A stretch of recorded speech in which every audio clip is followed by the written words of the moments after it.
Hello, friends, and welcome back to Malicious Compliance Stories.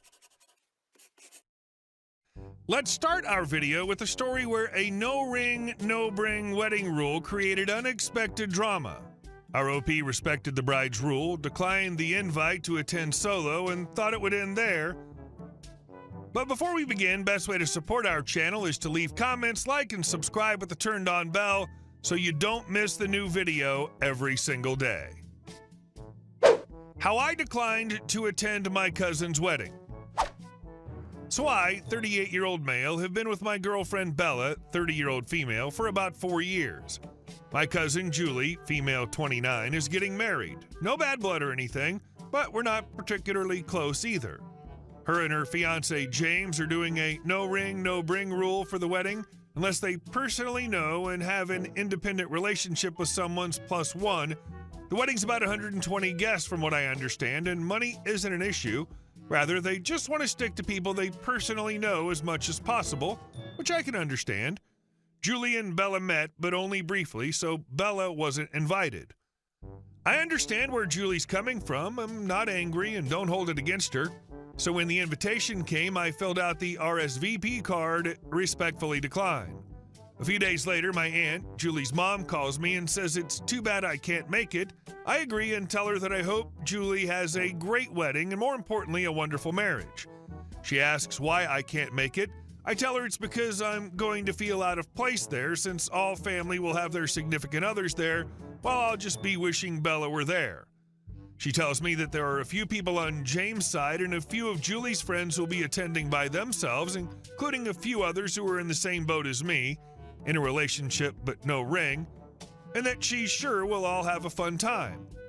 I tell her that I probably will get by. Bella and I have our own lives, so separate friends, separate interests, do separate things all the time, and aren't joined at the hip.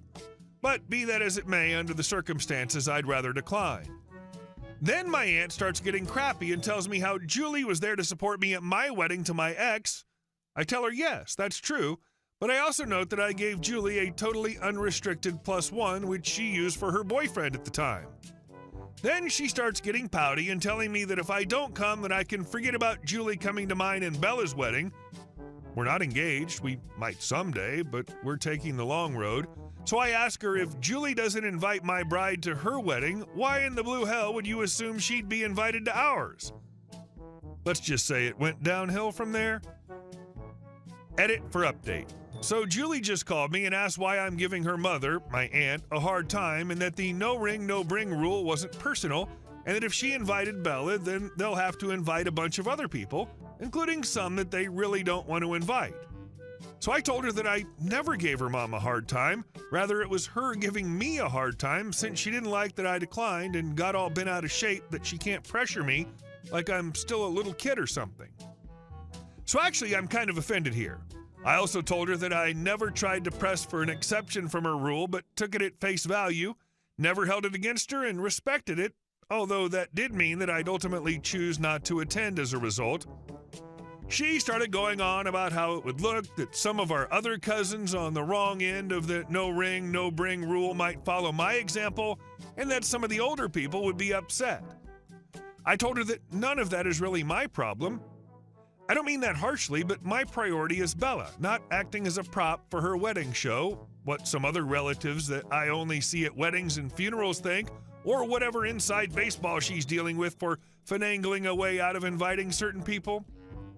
She then started saying that she'd invite Bella to keep the peace, even though she really doesn't want to, and wishes I didn't put her in that crappy position. So I told her that she just made it absolutely impossible for us to attend, and even brings into question if we can even have a relationship anymore. I'm supposed to bring my girlfriend to an event where everyone knows she's not wanted? Does she think we have no pride? She tried to backtrack, and I told her that if she wants to keep what remaining peace there is, to just accept our decline, not press further, and to tell her flying monkeys that the next one who gives me any crap about this is going to really regret calling me. I wished her a good wedding, but suggested that further conversation on the point isn't going to do anyone any good. They had a restrictive guest list, and you didn't want to go alone. No biggie. And you didn't make a stink about it. Your aunt was being ridiculous. And our second story. How I stopped Karen from parking on my property. I've been living in this apartment building for about 5 months now, and I keep running into the same frustrating problem. A random vehicle belonging to someone I don't know keeps parking in my private parking spot. Now, I don't own a car myself, but I'm disabled, and the spot is regularly used by family or friends when they visit. It's crucial for me because I can't always go out, so having that spot available for them is important. When it's taken, my visitors are forced to park half a mile away in paid parking, which is a massive inconvenience. The spot isn't just assigned to me, it's mine. I bought it along with the apartment, so this isn't a simple rental dispute, it's my property. I've tried to address the issue by leaving polite notes asking the driver to stop parking there, but that clearly hasn't worked. I've even spoken briefly with another resident who mentioned that his car is often parked in my space, meaning it's happening way more frequently than I even realize. I've been able to take pictures every time I catch them in the act, documenting the times and dates they parked overnight, so I have some proof. But things finally came to a head when I caught the driver in the act. I saw them pulling into my space as I arrived home. I decided that enough was enough. So I approached the driver, a woman who looked like she had no care in the world and clearly no intention of moving her car. Me. Excuse me, that's my parking spot. I've left multiple notes and it's been an issue for months now. I need you to stop parking here. Her, scoffing, well, you're never parked here, so what's the big deal? It's just a spot. Me. It doesn't matter if my car is here or not, it's my property and I have people who regularly use it. You don't have the right to park here. Her, rolling her eyes, oh come on, you don't even drive. What's the harm in letting someone else use it? You're being ridiculous. Me, I don't care if I don't have a car, I own that spot and you're not entitled to use it. If you park here again, I'll have your car towed. Her, getting defensive, towed? Seriously? You're going to tow me over an empty parking space? You've got to be kidding me. Me, you're not getting the point. This isn't a free-for-all. This is private property. You don't get to make the rules just because it's convenient for you. I'm not kidding. Next time I won't bother with warnings. She glared at me for a moment, clearly annoyed that I wasn't backing down, but eventually grumbled something under her breath and drove off. It was the kind of entitled behavior that made my blood boil, but I wasn't about to let her get away with it anymore. Update. After that confrontation, I knew I needed to make this official. I spoke with the building manager, armed with all the photos and documentation I'd gathered. To my relief, the manager took the issue seriously. After reviewing my proof, they issued a building-wide notice reminding residents of the importance of respecting private parking spaces and warned that unauthorized vehicles could be towed. But the real win came when I saw her park in my spot again. I blocked her in with a friend's car and left a note explaining the situation, reminding her that I owned the spot and she had no right to park there. When she came back and saw she was blocked in, she lost it. Her, are you serious? Move your car now. Me, I told you last time this would happen. You ignored my warning, so this is the consequence. Her, yelling, you can't do this. I'll call the police. Me, feel free. I have the deed to the property and proof that I own this spot. You've been warned multiple times. I'm not moving my car until I feel like it. Her anger was almost comical, but after yelling for a bit longer, she stormed off. Eventually, I moved my car, but not before making it clear that next time her car would be towed. She hasn't parked in my spot since. Karen learned the hard way not to mess with someone's property. And our next story. I don't work at this store, Karen. So my 25-year-old female job whilst I was in university was as a pharmacy assistant at my country's version of CVS, where it's a big franchise chain that has pretty much everything you need to buy for personal care, as well as getting a prescription filled. I usually worked out on the floor helping customers find what they're looking for, since the store can be quite overwhelming. So anyway, one Saturday I was getting ready to clock off at 4 as the evening staff were getting in. I get a phone call at the store. It's my mom asking me to buy her a particular item, so I quickly look up if we have any in stock. We don't, because we're too small of a store to stock it.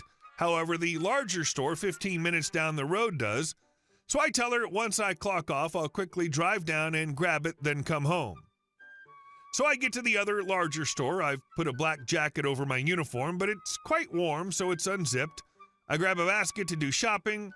Important note, although every store follows a basic planogram, so all the same stuff is together, where you put those items in an aisle is completely up to the store. So for example, at my store, all the baby stuff was in aisle 8. At this store, it was in aisle 3.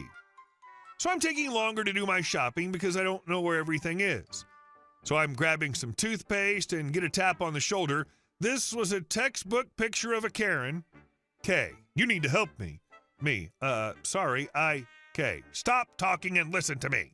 Come help me find some fancy skincare item. Me, I don't, K, raising her voice. No, I don't understand why you're not helping me. Me, I don't work here. K, you're wearing a uniform. Of course you work here. I start walking away at this point. This idiot starts following me saying, you can't do this, I'm a paying customer. I keep walking, I've grabbed everything I need, so I head to the register. As I'm checking out, Karen has grabbed some poor pharmacist and is pointing at me saying I need to be fired. I look at Karen and say, I don't work at this store. What part of that do you not understand? Karen starts going off about how I'm the worst employee she's ever seen at this store, with the poor pharmacist telling her I'm telling the truth. I pay for my items and walk out. Karen follows me into the car park, telling me she's going to call my manager and she has high connections, whatever that means. I tell her one more time I don't work at this store and slam my car door and drive away. It's amazing to me that people think just because they're a paying customer that they're entitled to everything. And our last story. I got my justice today. To set the stage, I just turned 30. I have a good job, spend my money wisely, save and invest. I grew up dirt poor and had nothing handed to me in life. Late 20s, the software company I'd been at went public and I cashed out and moved back home to Florida. With nothing to do, I started investing in rental properties with a good friend of mine. This started about a year ago with the president of an HOA where I purchased 2 condos. This is a man in his late 60s.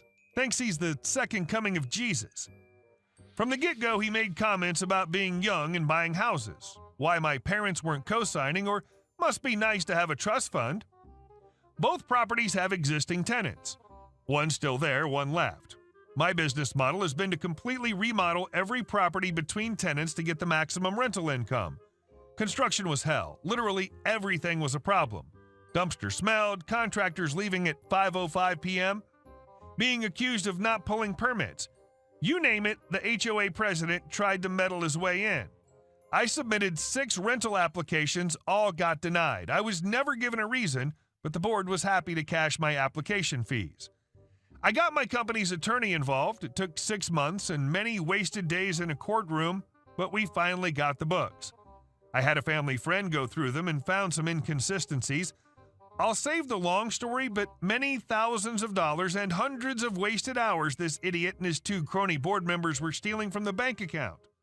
He was writing fake invoices to his own company. My magician attorney was able to get text logs of them discussing blocking my apps. Mainly, they wanted me to dump the property so they could buy it.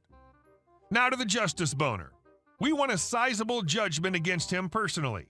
The HOA's E&O insurance subrogated him, and today he put his house up for sale, the house he'd been living in for 30 years. To throw salt on the wound, I put in an offer of 60% what asking was, though I doubt I'll get a response. The best part, we offered to settle for a fraction months ago. We were even willing to include a non-disclosure. The idiot told us to pound sand at every turn. So Mr. HOA President, F you, I won. The stupid trust fund baby won, and you lost. Sorry for the rant. None of my friends or family care about it. They all told me to just walk away. I figured you all may enjoy it. Hey guys, thank you all for watching the video. I'll see you in the next one.